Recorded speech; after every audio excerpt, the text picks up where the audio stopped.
سب سے پہلے یہ سمجھنا ضروری ہے کہ دعا صرف اپنی خواہش مانگنے کا نام نہیں۔ دعا دراصل بندے اور اللہ کے درمیان تعلق کا اظہار ہے۔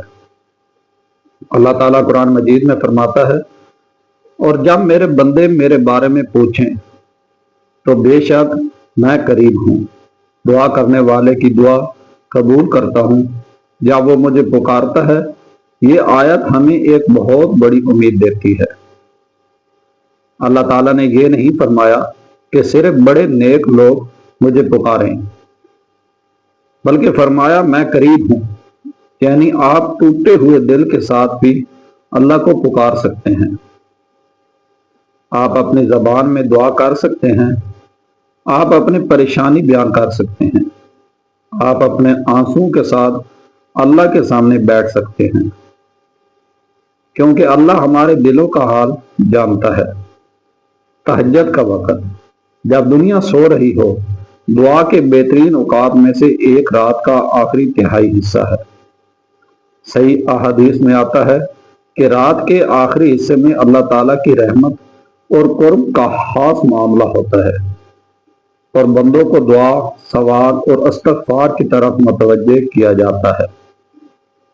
سوچئے، دنیا سو رہی ہے، موبائل خاموش ہے، گلیاں خاموش ہیں، لوگ اپنے بستروں میں ہیں، اور ایک بندہ وضو کر کے اپنے رب کے سامنے کھڑا ہے۔ وہ کہتا ہے، یا اللہ، میرے پاس کوئی نہیں مگر تو ہے۔ یا اللہ، میری مشکل تو جانتا ہے۔ یا اللہ، میری دعا قبول فرما۔ یہ وہ لمحہ ہے جسے ایک مومن کو ضائع نہیں کرنا چاہیے۔ اگر آپ کی زندگی میں کوئی ایسی دعا ہے جس کے لیے آپ بہت بے چین ہیں، تو رات کے آخری حصے میں اٹھ کر 2 رکعت نفل ادا کریں، اللہ سے دعا کریں، استغفار کریں، اور اپنے دل کی بات اپنے رب کے سامنے رکھ دیں۔ سجدہ دعا کے لیے سب سے خاص مقامات میں سے ایک ہے۔ کبھی آپ نے غور کیا ہے کہ نماز میں سب سے زیادہ عاجزی کی حالت کون سی ہے؟ سجدہ انسان اپنی سرزمین پر رکھ دیتا ہے، وہ اپنی بڑائی چھوڑ دیتا ہے، وہ اپنے رب کے سامنے جھک جاتا ہے۔ اور رسول اللہ صلی اللہ علیہ وآلہ وسلم نے فرمایا کہ بندہ اپنے رب کے سب سے زیادہ قریب سجدے کی حالت میں ہوتا ہے۔ اس لیے سجدے میں زیادہ دعا کرو۔ ذرا تصور کیجئے، آپ کا ماتھا زمین پر ہے، دنیا کی تمام پریشانیاں آپ سے دور ہیں، آپ کے سامنے صرف آپ کا رب ہے، اور آپ کہہ رہے ہیں، یا اللہ، مجھے معاف فرما۔ یا اللہ، میری مشکل آسان فرما۔ یا اللہ، میرے گھر میں سکون عطا فرما۔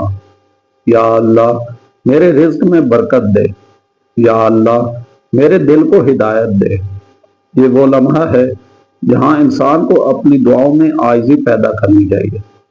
ایک اور اہم وقت وہ ہے جو بہت سے لوگ معمولی سمجھ کر گزر دیتے ہیں، اذان اور اقامت کے درمیان کا وقت۔ احادیث میں اس وقت دعا کی قبولیت کی خاص فضیلت بیان ہوئی ہے۔ تو اگلی بار جب مسجد میں اذان ہو، صرف دنیا کے کاموں میں مصروف نہ رہیں، اذان کا جواب دیں، اللہ کو یاد کریں، اور اذان اور اقامت کے درمیان دل سے دعا کریں۔ شاید آپ کی زبان سے نکلنے والے چند الفاظ آپ کی زندگی کا رخ بدل دیں۔ جمعہ مسلمانوں کے لیے بہت عظمت والا دن ہے، اور احادیث میں جمعہ کے دن ایک ایسی گھڑی کا ذکر آتا ہے جس میں مسلمان اللہ سے دعا مانگے تو اللہ اسے عطا فرماتا ہے۔ اس گھڑی کے تعین کے بارے میں اہل علم کے درمیان مختلف روایات کی بنا پر آراء پائی جاتی ہے، لیکن صحیح احادیث سے اس خاص گھڑی کا وجود ثابت ہے۔ اس لیے جمعہ کے دن دعا کو زیادہ اہمیت دیں۔ خاص طور پر عصر کے بعد کے وقت کو بھی بہت سے اہل علم نے اس سلسلے میں اہم قرار دیا ہے، لیکن اصل مقصد صرف ایک مخصوص وقت تلاش کرنا نہیں۔ اصل مقصد یہ ہے کہ جمعے کے دن اپنے رب کو زیادہ یاد کیا جائے، درود پڑھا جائے، استغفار کیا جائے، اور اپنے لیے، اپنے والدین کے لیے، اپنے گھر والوں کے لیے اور پوری امت کے لیے خیر کی دعا کی جائے۔ رسول اللہ صلی اللہ علیہ وآلہ وسلم سے منقول احادیث میں روزہ دار کی دعا کے لیے خاص فضیلت بیان ہوئی ہے۔ آپ ذرا رمضان کے ایک منظر کا تصور کریں۔ پورا دن بھوک اور پیاس میں گزرا، سورج غروب ہونے والا ہے، افطار کا وقت قریب ہے، اور ایک روزہ دار ہاتھ اٹھا کر اللہ کو پکار رہا ہے۔ یہ وقت صرف کھانے پینے کی تیاری کا نہیں، یہ دعا کا وقت بھی ہے۔ افطار سے پہلے چند لمحے اپنے رب کے لیے نکالیے، اپنی سب سے بڑی پریشانی اللہ کے سامنے رکھیے، لیکن صرف دنیا نہ مانگیے، اللہ سے ایمان مانگیے، ہدایت مانگیے، مغفرت مانگیے، جنت مانگیے، جہنم سے پناہ مانگیے، اور اپنے گھر والوں کے لیے خیر مانگیے۔ رسول اللہ صلی اللہ علیہ وسلم نے مظلوم کی دعا کے بارے میں سخت تنبیہ فرمائی اور بتایا کہ مظلوم کی دعا اور اللہ کے درمیان کوئی پردہ نہیں۔ اس لیے اگر کسی انسان نے آپ پر ظلم کیا ہے تو سب سے پہلے اللہ سے مدد مانگے۔ لیکن یہاں ایک بات یاد رکھیں، اسلام ہمیں ظلم کا جواب ظلم سے دینے کی تعلیم نہیں دیتا۔ اپنے حق کے لیے دعا کرنا جائز ہے، انصاف مانگنا جائز ہے، اور اللہ سے مدد طلب کرنا مومن کا سہارا ہے۔ لیکن جہاں ممکن ہو معافی اور اصلاح بھی ایک عظیم اخلاق ہے، کیونکہ بعض اوقات جس شخص نے ہمیں تکلیف دی ہوتی ہے، اللہ ہمارے صبر کے ذریعے ہمیں اس سے کہیں زیادہ بڑا اجر عطا فرما دیتا ہے۔ احادیث میں مسافر کی دعا کی قبولیت کی خاص امید بیان ہوئی ہے۔ سفر انسان کو اپنی کمزوری کا احساس دلاتا ہے، گھر سے دور، اپنے معمول سے دور، اور راستے میں انسان بار بار اللہ کی حفاظت کا محتاج ہوتا ہے۔ اسی لیے سفر کے دوران دعا کو معمول بنائیں۔ گاڑی میں بیٹھیں تو دعا کریں، راستے میں اللہ کو یاد کریں، کسی منزل پر پہنچے تو شکر ادا کریں، اور اپنے سفر کو صرف دنیاوی مقصد نہ بنائیں بلکہ اللہ کی یاد کا ذریعہ بنائیں۔ اللہ سے مانگتے وقت یقین رکھیں، یہ شاید دعا کی قبولیت کے سب سے اہم اصولوں میں سے ایک ہے۔ جب آپ دعا کریں تو دل میں یہ نہ ہو پتہ نہیں اللہ میری دعا قبول کرے گا یا نہیں، بلکہ اللہ سے حسن ظن رکھیں۔ رسول اللہ صلی اللہ علیہ وسلم نے اللہ تعالیٰ کے بارے میں اچھا گمان رکھنے کی تعلیم دی ہے۔ یقین رکھیں کہ اللہ سنتا ہے، لیکن ایک اہم بات سمجھیں، دعا کا مطلب یہ نہیں کہ اللہ ہماری ہر خواہش اسی وقت اور اسی شکل میں پوری کرے گا، کیونکہ ہم صرف آج دیکھتے ہیں، اللہ پورا مستقبل جانتا ہے۔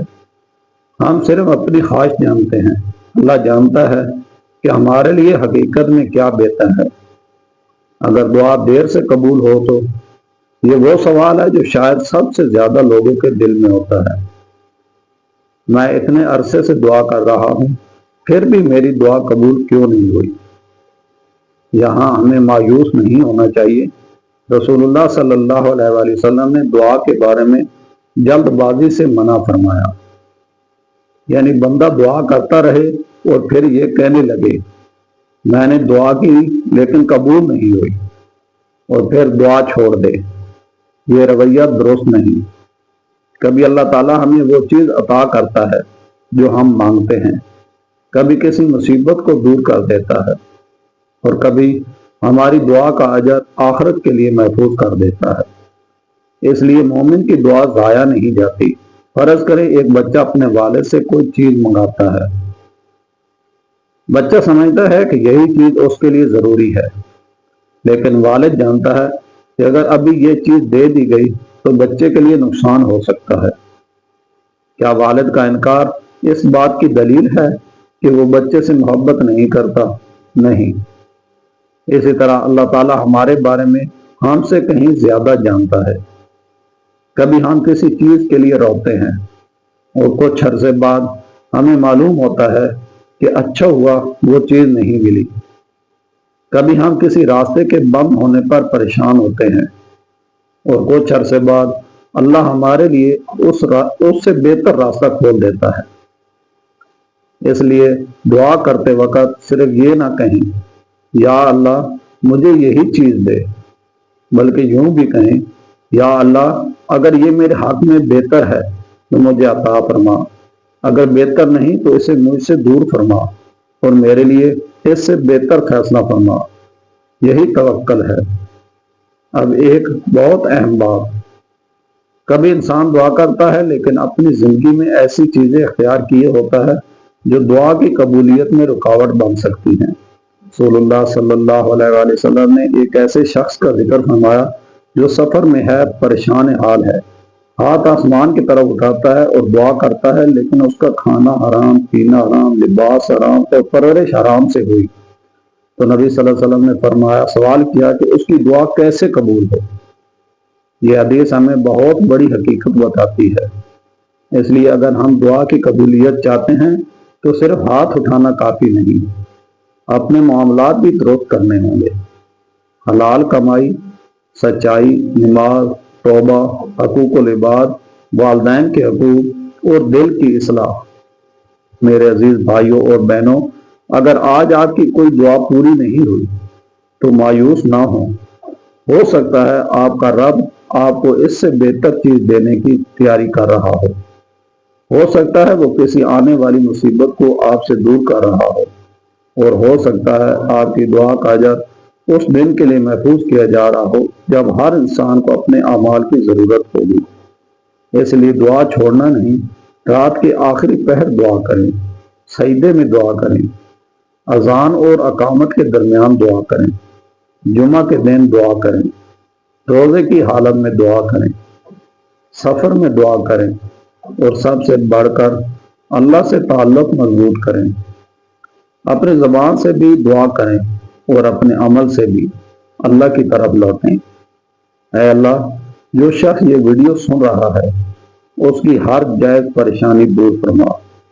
یا اللہ، جس کے گھر میں پریشانی ہے اسے سکون عطا فرما، جس کے رزق میں تنگی ہے اس کے رزق میں برکت عطا فرما، جس کی کوئی جائز دعا عرصے سے قبولیت کی منتظر ہے، یا اللہ اس کے حق میں بہتر فیصلہ فرما اور اسے اپنے فضل سے عطا فرما۔ یا اللہ، ہمارے گناہوں کو معاف فرما، ہمارے والدین پر رحم فرما، ہمیں حلال رزق عطا فرما، ہمیں ہدایات پر قائم رکھ اور ہماری آخری منزل جنت بنا دے۔ آمین یا رب العالمین۔ اگر آپ کو یہ ویڈیو اچھی لگی ہو تو اسے صرف لائک کرنے تک محدود نہ رکھیں، بلکہ کسی ایسے شخص تک ضرور پہنچائیں جو اس وقت کسی دعا کے جواب کا انتظار کر رہا ہے، اور کمنٹس میں صرف ایک لفظ لکھیں، یا اللہ قبول فرما۔ شاید آپ کا یہ ایک جملہ کسی دوسرے پریشان انسان کے دل میں امید پیدا کر دیں۔ اللہ ہمیں مانگنے والا بھی بنائے اور اپنے فیصلوں پر راضی رہنے والا بھی۔ آمین۔